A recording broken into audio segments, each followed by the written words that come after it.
После оваа прекрасна музичка група која што имавме, или ансамблот Вања Лазарова, продолжуваме со останатите содржини. Ке имаме уште еден, исто така на вистина убав и едукативен разговор, би рекла. Виктор Богдановски ни е во студиото и со него малку повеќе за неговата иницијатива да се изнесат децата што поголем дел од денот или од времето во природа, бидејќи таму се всушност и најзабавните игри. Виктор, добре ни дојде во утринската. Добро утро. Покана се. Требаше да се случи една тура викендов кој што го оставаме зад нас, но од X причини не се организираше. Претпоставувам тука имаше можеби удел и зимата во смисла на снегот и снежните предели, но како и да е, низа бројни активности се зад тебе во организација и се разбира за сите тие се присутни децата. Од каде љубовта кон сето ова, од каде потребата децата да ги изнесеме или да ги изнесуваме или што почесто во природа? Така. Па вака најпрво со оглед на тоа што денешното време сите знаеме како што се случува нели пред се со телефоните, со екраните и така натаму. Првично со оглед на тоа што од 2018 дефинитивно се занимавам со оваа работа, првенствено со развој нели на моторички способности, потоа како доаѓа времето се повеќе и повеќе се соочуваме со низа на проблеми, меѓу кои другото зголемена телесна маса, проблеми со говор и така натаму, кои што се многу тесно поврзани со целава струка и проблематика што се работи. Сега со оглед на тоа што анимацијата ние која нудиме уникатноста пред се, како тоа ги спроведуваме сите тренинзи, работи и така натаму, дојдовме на идеја за организација на планинарски тури, првенствено за изложеност колку што е можно на децата повеќе во природа, при тоа спроведувајќи го целиот концепт без телефони. Сега, да, ние како деца сме растеле на еден начин, тоа е нештото да им го прикажеме на денешните деца на сосема друг начин, бидејќи најчесто во разговор со родителите, најчесто знаат да ни кажат: Виктор, мене до средно на детето не ми оди, прашу уште колку има, како има и така натаму, меѓутоа кроз наша пред се и анимација и ајде да кажам играта како средство што го користиме, знаеме да ги на некој начин и да ги мотивираме и меѓутоа да го спроведеме на позабавен начин, каде што верувајте како претходнава година проаѓаа турите и така натаму. Знаете, поголема километража децата не ја се сеќаваат.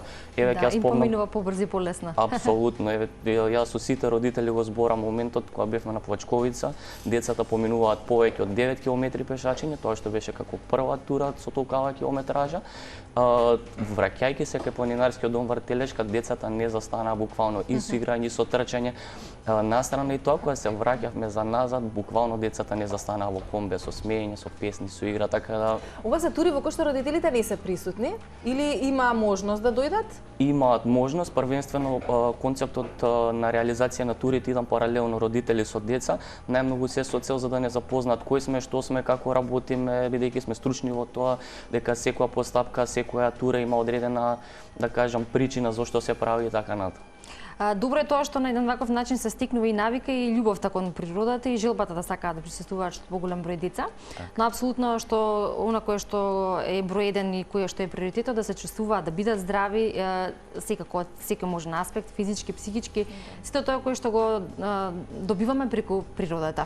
Во досегашните дружби, колку тоа вие лично можете да го забелете преку изразот на лицата кај децата, преку нивната, да речеме, радост, при дружбата со природата, колку тоа го чувствувате, затоа што тоа е делумно, не делумно, туку и целосно ефект од вашата работа и нели еден резултат или показател дека сте на вистинскиот пат? Така, дефинитивно певе.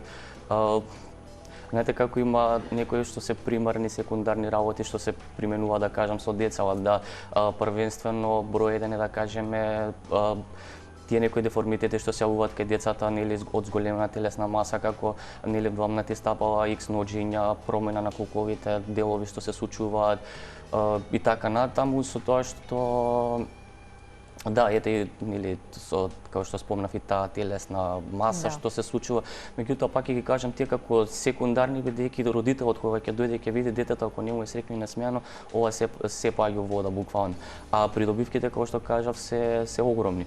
Дополнително нели на сето тоа Плюс детето тука стекнува многу самодоверба, многу упорност, бидејќи ајде уште колку ќе стигнеме и така натаму, а усвари на некој начин се тие некои работи што треба во денешно време, или посебно со сите тие булинзи што се случуваат и така натаму, детето да има многу самодоверба, да е упорно, да не се откажува и така натаму. Така е, да се насочи на дружба и се. Природата дефинитивно си го прави своето и ако сите семејства и сите родители бидат доволно освестени за бенефитот, веројатно ќе бидеме само една среќна нација, а бидејќи за жал немаме толку да речам доволно освестени можеби луѓе кои што секојдневно би го правеле ова, веројатно и сме таму каде што сме. Виктор, велиш 9 километри спомена?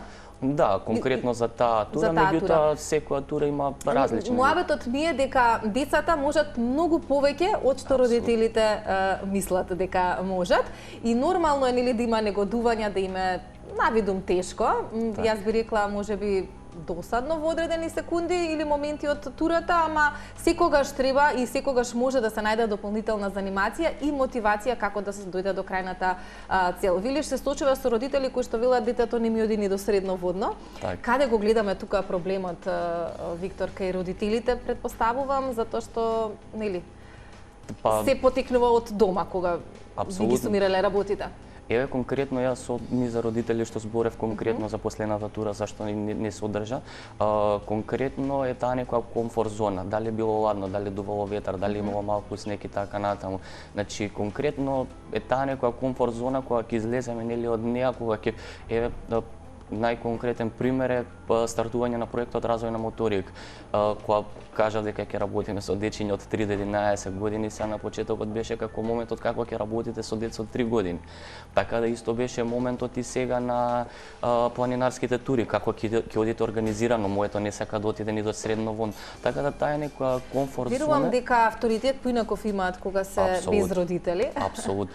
Видете, конкретно кога ги правиме турите, децата, целата група е понапред, со мене, со и нели уштениот тренер што доаѓа со нас, родителите се малку поназад, се со цел нели за да им обрнеме повеќе внимание, за да не гледаат како некоја потпора во случај ако има нешто типот малце ми е тешко или така натаму, али пак ќе кажам искуството е огромно позади нас, првенствено пак ќе кажам се како средство што го потребуваме дали на психолошки, на социолошки план и така натаму. При тоа ете група се на деца, еве ја познавам низа случаи каде што деца доаѓале конкретно на планинарски тури, сосема повлечени, не разговараат ништо, еве ги сега дел ги имаме и во школата што функционираат насмејани, буквално веќе си како лидери да кажам на некој начин. Тоа е огромни бенефити. Мислам, тоа ќе се види малце понатаму тека, али сега буквално ја правиме, што се вели таа некоја добра база за понатаму да се видат резултати. Зашто најчесто се заигруваат во природа? Бидејќи таму не може да е досадно? Најчесто тие се заигруваат со закачање на тренерот, пошто они знаат што се случува, каква е анимацијата и така натаму. Така да ти си главната играчка, значи. Дефинитивно, обично јас кој видам ајде ќе имаме мала пауза за првенствено сакаме да ги видам родителите како си така натаму.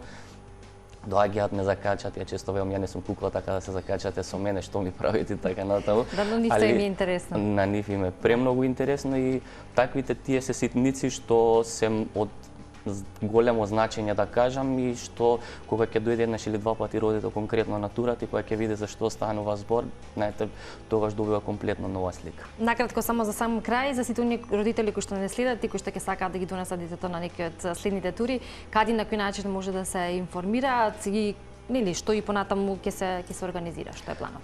Така, веќе целата календарска година, да кажам, за 2025 во однос на тури е испланирана со тоа што каде може да не најдат социјалните мрежи, Facebook и Instagram, Activity Клуб Богдановски, таму е го има и телефонското бројче.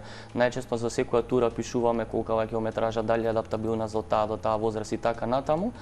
Мислам, може да се консултираат за нас и за низа работи, првенствено дали е за школата по моторика, дали е за планинарските тури и така натаму.